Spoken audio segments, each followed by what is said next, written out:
Bonsoir. Dans cet ouvrage, vous avez souhaité aller au-delà des clichés traditionnels qui entourent Monaco. Ah oui, complètement. On essaye de véhiculer une image de la principauté qui offre un panel aux touristes de passage ou aux gens qui viennent s'installer avec toutes les bonnes adresses et voilà, avec un spectre très très large. Peut-on avoir quelques exemples des surprises ou petites merveilles plutôt loin des sentiers battus? Il y a plein de petites adresses cachées effectivement à Monaco.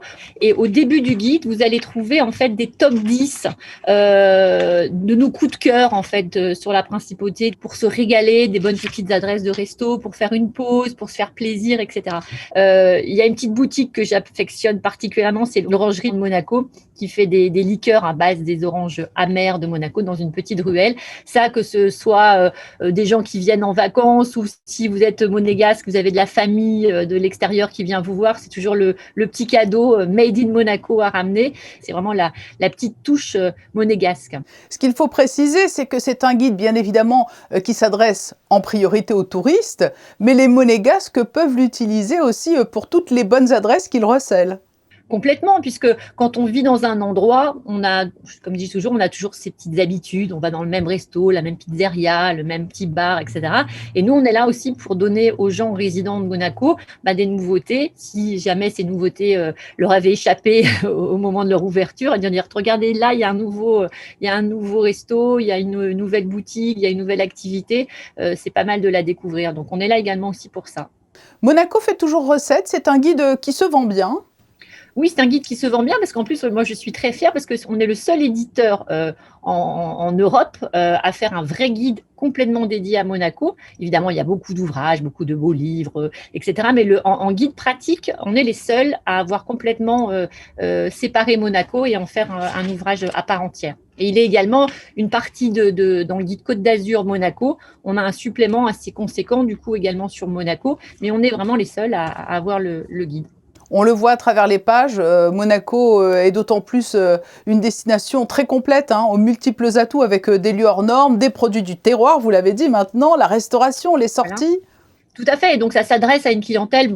Parfois, les gens peuvent se dire, tiens, Monaco, c'est vraiment réservé à une élite au niveau budget, mais pas du tout. Si vous souhaitez, par exemple, découvrir le Monaco culturel uniquement pour des touristes de passage, c'est tout à fait à la portée de tous les budgets. Visiter le palais, visiter le musée océanographique, etc., etc. L'expo en ce moment au Grimaldi Forum. Enfin, et puis après, si on veut vraiment se faire plaisir et rentrer dans le grand luxe qu'on présente également, là, vraiment, il y a un choix considérable, malgré certaines idées reçues que peuvent avoir les gens quand ils voient, je sais pas, des reportages sur les télévisions diverses. Ça fausse un petit peu la vraie image de Monaco. C'est un long et minutieux travail, l'élaboration d'un guide de voyage. Comment procédez-vous ? C'est un long travail laborieux. Les gens souvent nous envient en disant « Oh là là, vous avez un job super, vous êtes toujours dans les beaux hôtels et dans les restos. » Donc ça, c'est la face, on va dire, sympa du travail, mais c'est un boulot de fourmi, c'est un boulot très, très chronophage, puisqu'il faut vraiment vérifier le moindre numéro de téléphone, prix, etc. Donc, comment on fait ? On cherche, on déniche, on se balade. Les établissements qui ouvrent nous informent également, puisqu'on a quand même un réseau au niveau local. Mais c'est vraiment un travail de fourmi et assez laborieux. Comment parvenez-vous à vous renouveler ? Le digital est devenu incontournable ? Le digital a toujours été incontournable dès ses débuts pour nous. Le Petit Futet est assez pionnier dans la matière. Il y a 10 ans, on faisait des applis. Maintenant, on n'en fait plus. On a un gros site qui est un site portail, petitfutet.com, et qui est ce qu'on appelle en responsive design, donc qui s'adapte à tous les écrans. On fait donc tous les guides sortent en version papier. Ils sont également disponibles en version numérique, ce qu'on appelle un e-book. On peut aujourd'hui aussi se composer son propre guide à la carte avec un site qui s'appelle mypetitfutet.com. C'est-à-dire que si vous faites une multidestination, par exemple, vous partez, alors là, c'est pour des résidents monégasques, vous décidez de vous faire l'Italie en voiture, vous n'allez pas acheter le guide de Rome, le guide de l'Italie du Nord, de l'Italie du Sud, de Naples, etc.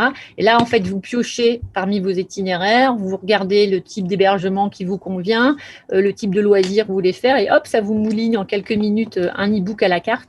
Donc, c'est comme ça qu'on se renouvelle au niveau du Petit Futé, et on crée également des éditions un petit peu sur mesure sur des territoires, en association ou pas, avec des offices de tourisme. Il faut toujours avoir de la nouveauté. Et là, la grande nouveauté du guide cette année, c'est vraiment la maquette qui est complètement relookée. C'est même plus qu'un relooking, puisque les textes ont été raccourcis. Les gens lisent moins, en tout cas les jeunes lisent moins au niveau des guides papier. Donc on a toujours des nouveautés technologiques comme ça qui arrivent au fur et à mesure, et on essaie toujours d'être les premiers. Merci Isabelle Drezen de nous avoir proposé cette découverte de Monaco à travers donc le regard d'une experte du célèbre guide Le Petit Futé. Merci beaucoup.